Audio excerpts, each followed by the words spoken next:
สมัยลาวเจริญเลย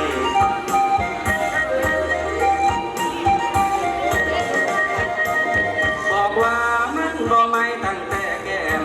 อันย่างบ้านก็ไม่นำเฮ้ยอย่าเฮ้ยอย่าเฮ้ยอย่าเฮ้ยอย่า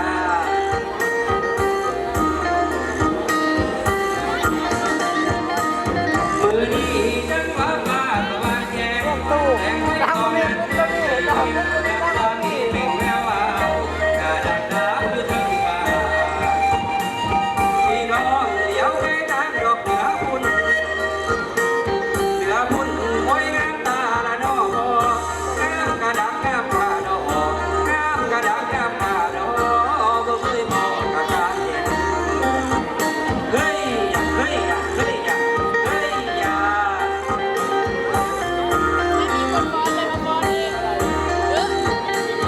สีเห็นเดียวเห็นรถเด้อแลนยายที่เขาสู่เมืองสวรรค์สายคำไทยกาหันเด้อดาวสู่อย่างงานบ่ไล่ลาเดี๋ยวนี้เด้อนั่นพี่น้องไอ้แน่ลำนอเดี๋ยวเห็น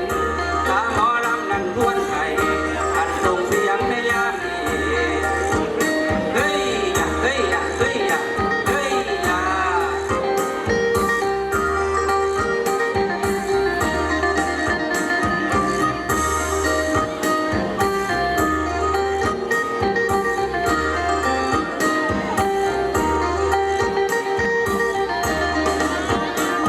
เดี๋ยวนี้พ่อเมื่อล้มนั้นผ่านเท้าหัวล้มเต้านั้นมีมูลเมืองสวรรค์ดังเหตุปวดหัวล้มโตรวงกระดูกคนเดิมมีผู้พานั้นทับซ้อนผู้เดินคอยเงียงมีบอนเพียงและบอนเกย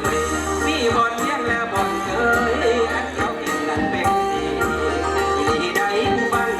เฮ้ยเฮ้ยเฮ้ยเฮ้ยเฮ้ย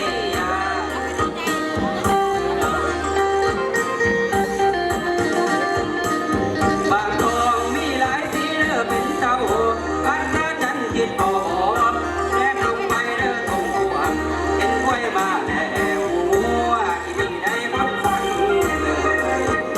เฮ้ยเฮ้ยเฮ้ยเฮ้ย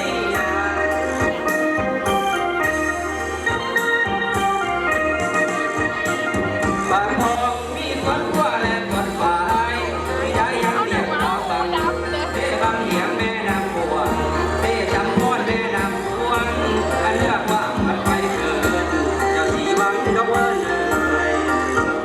เฮ้ยอย่าเฮ้ยอย่าเฮ้ยอย่าเฮ้ยอย่า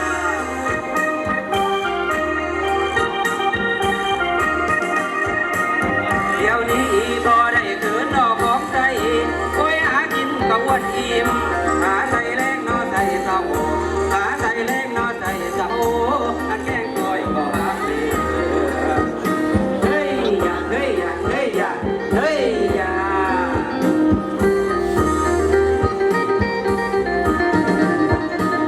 บางคนมีเหือแพ้และแห่พลอมและมอบน้ำมอบกอดโตมไปหาดูนอก็หาได้เพื่อขายซื้อว่าใจกินเฮ้ยอย่าเฮ้ยอย่าเฮ้ยอย่าเฮ้ยอย่า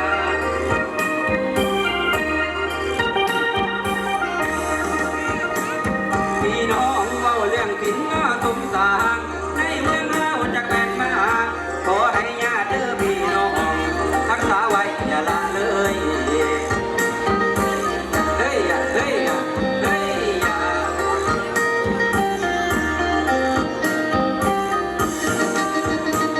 พี่น้องพ่อแต่มานั่นถึงนี้บ้านตอกหน้าศิลากรขอไว้พรให้พี่น้องขอไว้พรให้พี่น้องเจริญมั่นคงสุขผลขอลาลงอาณาโอ้ละนอขอตรวจจักบาทให้พี่น้องเป็นอะไรน้องมวนอยู่บ่น้อง มะม่วน เด้อพนเอาไม้ก็ไม่ได้ยินแล้วจัก ม่วน